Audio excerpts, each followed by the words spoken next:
जरा कल्पना कीजिए, तमिलनाडु के महाबलीपुरम में एक विशाल पत्थर पहाड़ी की ढलान पर इस तरह टिका है जैसे गुरुत्वाकर्षण के नियमों को चुनौती दे रहा हो। ना कोई सहारा, ना कोई खंभा, और नीचे की तरफ इतनी ढलान की पहली नजर में लगता है बस अभी लुढ़क जाएगा। लेकिन सदियों से यह पत्थर वहीं खड़ा है। इसी वजह से दुनिया इसे कृष्णा वाटरफॉल के नाम से जानती है। स्थानीय परंपराओं में इसे वाण इराई कल्प यानी आकाश के देवता का पत्थर भी कहा जाता है। लेकिन असली सवाल है, इतना भारी पत्थर आखिर इस ढलान पर टिका कैसे हुआ है? इसके पीछे एक बेहद दिलचस्प वैज्ञानिक संभावना है। भूवैज्ञानिकों के अनुसार यह कोई इंसानों द्वारा यहाँ रखी गई विशाल चट्टान नहीं, बल्कि प्राकृतिक रूप से बनी ग्रेनाइट चट्टान है। लंबे समय तक होने वाले प्राकृतिक अपक्षय और कटाव ने इसके आसपास की चट्टान को धीरे धीरे बदल दिया, जबकि यह विशाल हिस्सा बच गया। आज इसकी आकृति और जमीन से इसका संपर्क ऐसा है कि इसका भार एक छोटे से क्षेत्र में केंद्रित दिखाई देता है। यानी जो चीज पहली नजर में असंभव लगती है,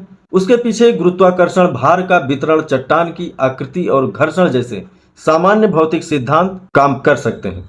लेकिन कहानी में एक और दिलचस्प अध्याय है। ब्रिटिश काल में इस विशाल चट्टान को हटाने की कोशिश किए जाने की कहानियां प्रचलित हैं। कुछ लोकप्रिय कथाओं में हाथियों की मदद से इसे खिसकाने की कोशिश का भी जिक्र मिलता है। हालांकि इन घटनाओं के बारे में इंटरनेट पर कई अलग अलग दावे मिलते हैं, इसलिए इन्हें पक्के ऐतिहासिक तथ्य के रूप में कहना सही नहीं होगा। और फिर आती है इसकी सबसे खूबसूरत कहानी। भगवान कृष्ण के मक्खन का गोला। पौराणिक मान्यता के अनुसार यह पत्थर भगवान कृष्ण के मक्खन के गोले से जुड़ा हुआ माना जाता है। यही वजह है कि इसका नाम पड़ा कृष्णा वाटरफॉल। लेकिन क्या यह सचमुच किसी प्राचीन इंजीनियरिंग प्रयोग का परिणाम है? इसका कोई ठोस प्रमाण नहीं। महाबलीपुरम में पल्लव काल की अद्भुत शिल्पकला जरूर देखने को मिलती है, लेकिन इस विशेष चट्टान को पल्लव शिल्पकारों ने यहाँ रखकर स्थापित किया था, इस बात का प्रमाण उपलब्ध नहीं है। और शायद यही इस पत्थर को इतना रोमांचक बनाता है। एक तरफ विज्ञान हमें बताता है कि प्रकृति हजारों लाखों वर्षों में ऐसी अविश्वसनीय आकृतियां बना सकती है, और दूसरी तरफ सदियों पुरानी लोक कथाएं इसे भगवान कृष्ण से जोड़ती हैं।